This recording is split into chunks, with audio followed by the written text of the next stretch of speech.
Hello student, MS classes में आप सबका स्वागत है। आज हम लोग जो है कक्षा 10 एनसीईआरटी गणित का मल्टीपल चॉइस का कुछ और क्वेश्चन करेंगे जो कि परीक्षा की दृष्टि से महत्वपूर्ण है। एक तरीके से यह कह लो कि जो 2024 में क्वेश्चन पूछा है उन सब क्वेश्चन को मैं करूंगा आज, और पूरे 20 क्वेश्चन हम लोग 2024 के सेट नंबर 5 वाले पूरे 20 क्वेश्चन को करेंगे हम लोग। अभी तक इसमें हम लोगों ने 4 सेट कर लिया है। मैं इसमें लॉन्ग क्वेश्चन भी आप लोगों को करवाऊंगा, लेकिन पहले मल्टीपल चॉइस के क्वेश्चन को कर लिया जाए, उसके बाद जो हम लोग लॉन्ग क्वेश्चन को भी कर लेंगे। अभी थोड़ा सा और बाकी रहेगा 2023 वाला, उसके बाद जितना भी लॉन्ग क्वेश्चन है जो 6 नंबर वाला 4 नंबर वाला सारा का सारा क्वेश्चन करवा दूंगा। बस आप लोग जो है चैनल पर थम कर बने रहिए। तो चलिए अब मैं थोड़ा इसको जो है जूम कर दे रहा हूं ताकि थोड़ा स्पष्ट रूप से दिखने लगे। ठीक है, तो देखिए जूम कर दे रहा हूं, अब बताइएगा दिख रहा है कि नहीं दिख रहा है।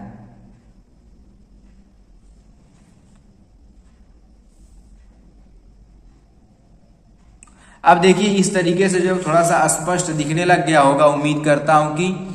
तो यहां से हमारा पहला क्वेश्चन शुरू होगा। तो देखिए पहला क्वेश्चन हमारा क्या कह रहा है। पहला क्वेश्चन लिखा है कि परिमेय संख्या होगी। इसमें कौन सी जो संख्या जो परिमेय संख्या है, तो हम जानते हैं कि इसमें जो परिमेय संख्या होगी, देखो ये कड़ी में 2 परिमेय नहीं हो सकती, कड़ी में 3 भी परिमेय नहीं होगी, कड़ी में 9, जो कड़ी से बाहर आ जाए वो परिमेय संख्या कहलाएगी। यानी ये सी वाला ही ऑप्शन हमारा क्या हो जाएगा, सही हो जाएगा।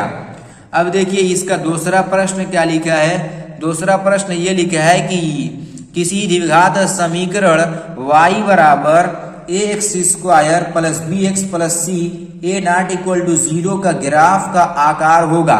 ये ग्राफ का जो आकार होता है स्क्वायर वाले का, ये परवलयाकार होता है। कैसा होता है, परवलयाकार होता है। यानी ए वाला ऑप्शन हमारा क्या हो जाएगा, सही हो जाएगा। अब देखिए हम लोग अगला प्रश्न करते हैं। अगला प्रश्न देखिए क्या लिखा हुआ है, तीसरा वाला।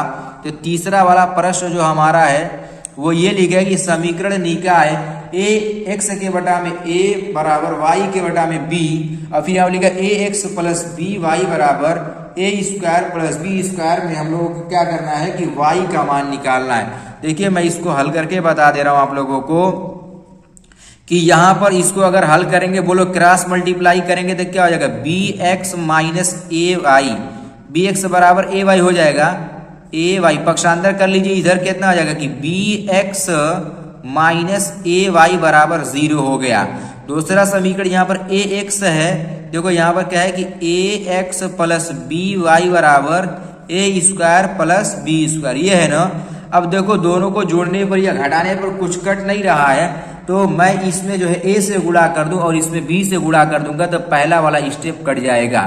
तो यहाँ पर देखो मैं ए से गुणा कर दूं, इसमें यहाँ पर क्या हो जाएगा हमारा, देखो इसमें किससे गुणा करेंगे, बी से।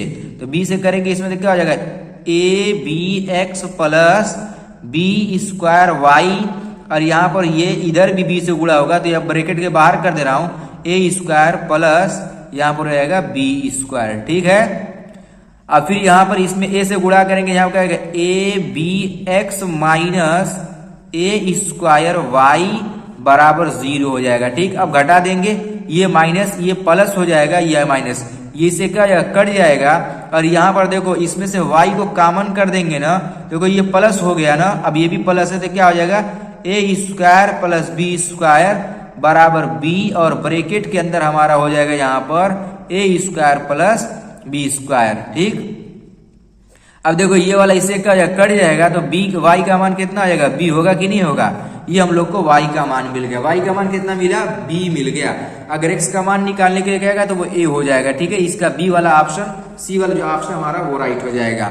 अब देखिए अगला प्रश्न क्या लिखा है कि यदि समीकरण x square minus 4x plus a बराबर 0 का कोई वास्तविक मूल नहीं है तो इसमें कौन सा संबंध सही होगा। यदि अगर मूल वास्तविक नहीं होता है तो इसमें देखिए संबंध के लिए फॉर्मूला क्या होता है। यदि अगर मूल वास्तविक नहीं हो तो बी स्क्वायर माइनस 4ac बराबर ये हमारा हो जाता है कि लेस देन 0। ठीक है, मान रख दीजिए बी का मान कितना है, -4, तो 4 का -4 का स्क्वायर करेंगे कितना आएगा, 16, फिर -4 गुणे ए का मान देखो कितना है, यहाँ पर ए का मान कितना है 1, और यहाँ पर सी का मान कितना है, ए है, तो यहाँ पर रहेगा ए लेस देन 0। यहाँ पर रहेगा 16 माइनस 4a लेस देन 0, तो 4a लेस देन कितना आएगा 16, चिन्ह बदल जाएगा। अब यहाँ से देखो a का मान कितना आएगा, तो a लेस देन हम लोग को 4 आएगा। कैसे, 4 चौक को 16 कट जाएगा ना, तो ये हम लोग को मिल जाएगा a लेस देन 4। कहीं दिख रहा है, तो डी वाला ऑप्शन हमारा सही दिख रहा है इस तरीके से। अब देखिए यहाँ पर लिखा है कि अनुक्रम √2, फिर यहाँ पर 2√2, 3√2 का 10वां पद होगा। 10वां पद इसका निकालना है हम लोगों को। तो देखो यहाँ से अगर बात करें 10वां पद, 10वें पद के लिए क्या होता है कि a प्लस 9d होता है ना। a का मान कितना, यही √2 हमारा जो होगा वही a का मान हो जाएगा।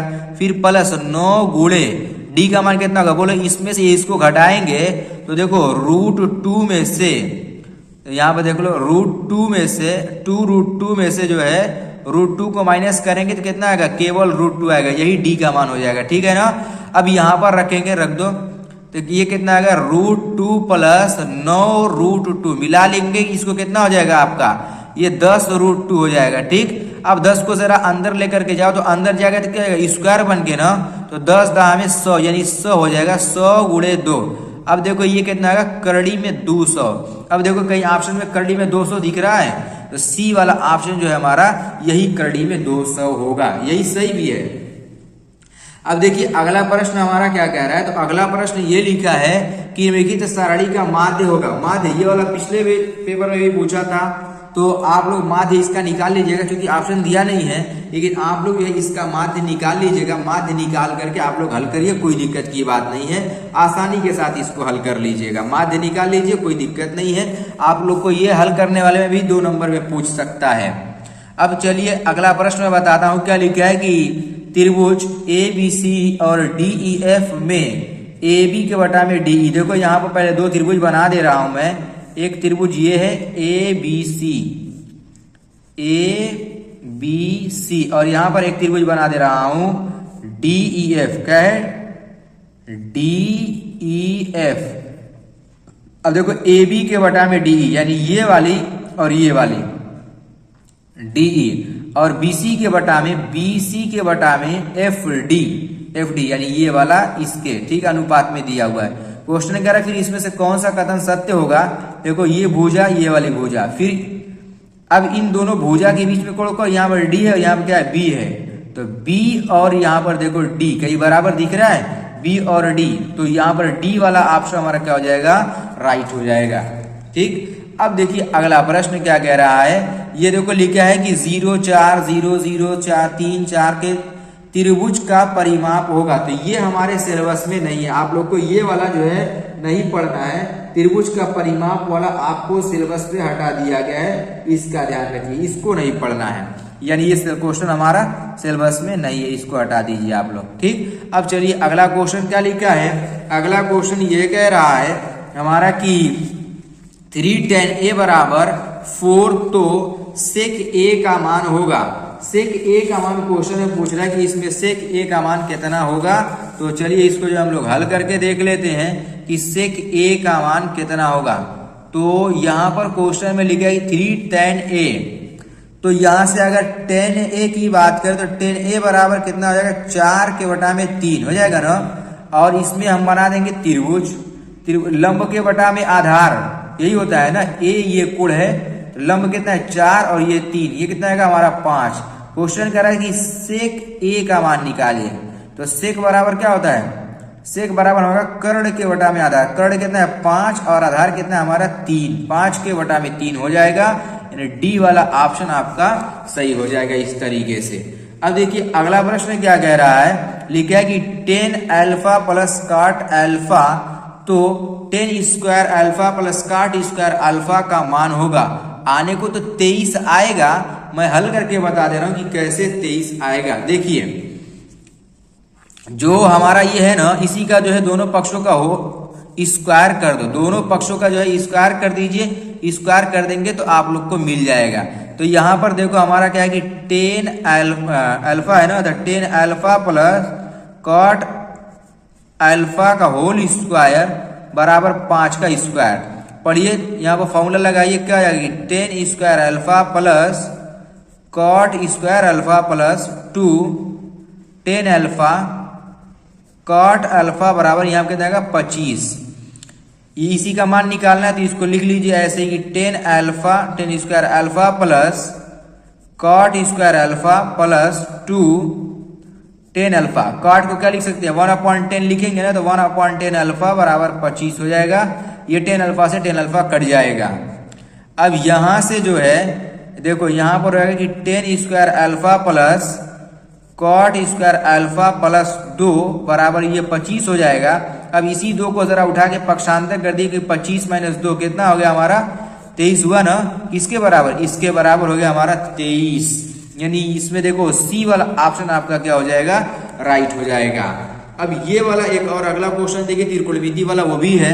क्या लिखा है कि sine theta minus cos theta, नहीं उससे पहले ये वाला देखिए साइन थीटा बराबर कॉसेक थीटा, तो इसमें थीटा का मान क्या होगा, तो साइन और कासेक ये 90 डिग्री पर दोनों बराबर होते हैं। यही सी वाला ऑप्शन सही हो जाएगा। साइन 90 का मान 1 होता है और कॉसेक 90 का मान भी 1 होता है। ये वाला सही हो जाएगा। ये वाला क्वेश्चन हमारा जो है पिछले में मैंने इसको हल करवाया हुआ है। ये 1/2 आएगा। देखिए यहाँ पर एक बार फिर से थोड़ा सा हिंट कर दे रहा हूं। सबसे पहले जो है इसको अलग अलग कर लीजिए, इस तरीके से कर लीजिए कि साइन थीटा बराबर क्या हो जाएगा हमारा कॉस थीटा, यानी इसमें से थीटा का मान कितना आ गया 45। तो वही मान मैंने बताया था कि यहाँ पर रखिए साइन 45 का मान 1/ यहाँ पर रखेंगे साइन की घात 4 और यहाँ पर 45, फिर यहाँ पर प्लस कॉस है ना, तो कॉस की घात 4 और 45। अब साइन 45 का मान कितना होता है 1 करड़ी में 2 की घात 4 प्लस 1 करड़ी में 2 की घात कितना हो जाएगा आपका 4। अब इसी को हल करने के लिए बताया था, ये कितना होगा 1/4 प्लस 1/4 हो जाएगा। और यहाँ पर आप जब जोड़ेंगे तो ये 1/2 आएगा पूरा। तो यहाँ पर देखो 1/2 यानी बी वाला ऑप्शन हमारा सही हो जाएगा।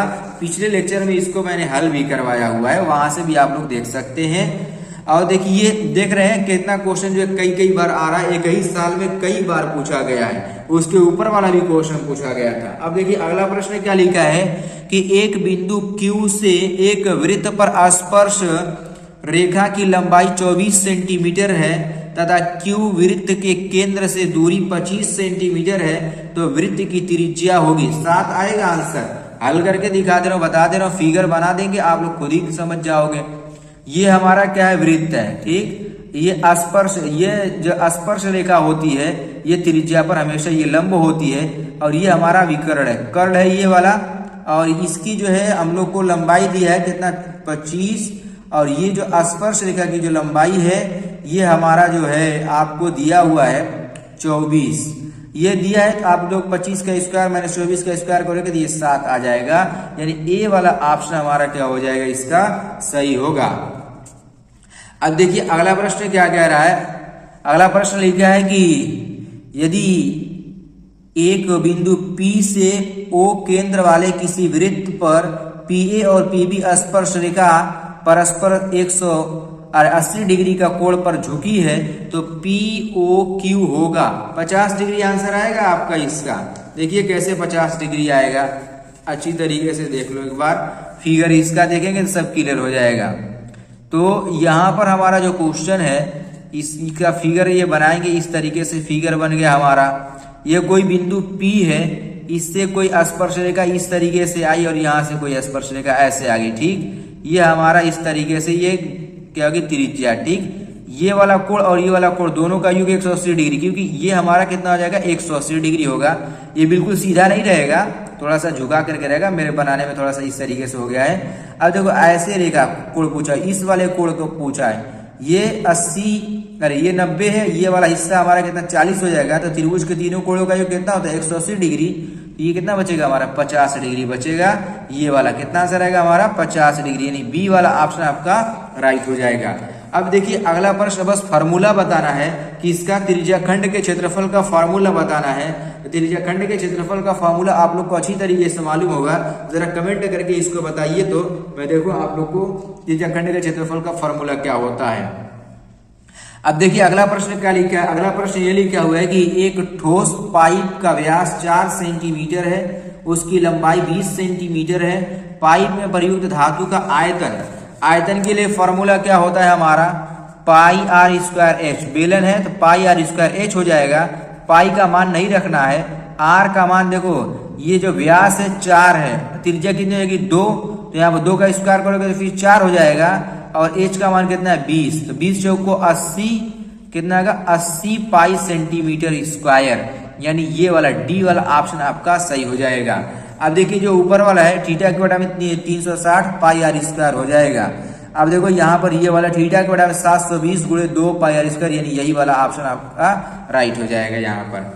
अब देखिए अगला क्वेश्चन क्या लिखा हुआ है 17वां वाला कि आर त्रिज्या के ठोस अर्धगोले का कुल पृष्ठीय क्षेत्रफल। ये भी पिछले पेपर में पूछा गया था, मतलब पिछले सेट में 4 नंबर वाले में, वहां पर भी देख लीजिएगा 3 पाई आर स्क्वायर होता है।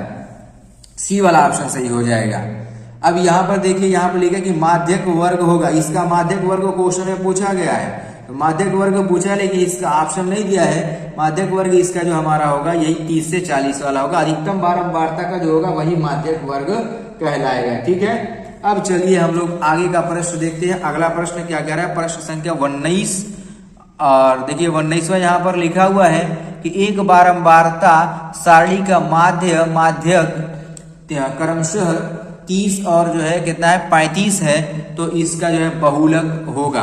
बहुलक के लिए हमारा क्या फॉर्मूला होता है, फॉर्मूला मालूम होना चाहिए बहुलक का। तो हम जानते हैं कि बहुलक का जो फॉर्मूला होता है, बहुलक का फॉर्मूला होता है कि 3 गुणे माध्यक फिर -2 माध्य।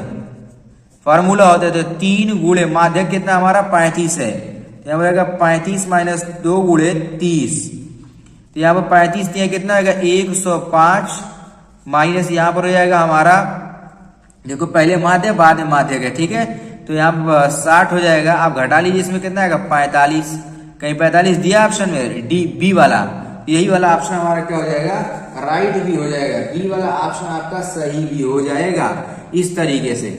और 20वां प्रश्न देखिए क्या लिखा है कि यदि एक घटना निश्चित रूप से घटित हो रही है तो इसकी प्रायिकता क्या होगी। यदि अगर कोई घटना के घटित होने की निश्चितता कंफर्म होती है, निश्चित होता है, तो उसकी प्रायिकता हमेशा 1 होती है, इसका याद रखिएगा।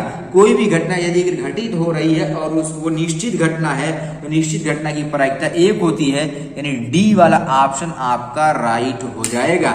इस तरीके से हम लोग मल्टीपल चॉइस के क्वेश्चन को इस वाले सेट के भी कर लिए। अब रह जाएगा हम लोग और जो है 2023 वाले सेट को भी कंप्लीट करने के बाद हम लोग इसमें जितने लॉन्ग क्वेश्चन है ना, सारे के सारे लॉन्ग क्वेश्चन को हम लोग कंप्लीट करने की कोशिश करेंगे। तो चलिए अब हम लोग मिलते हैं अगले लेक्चर में।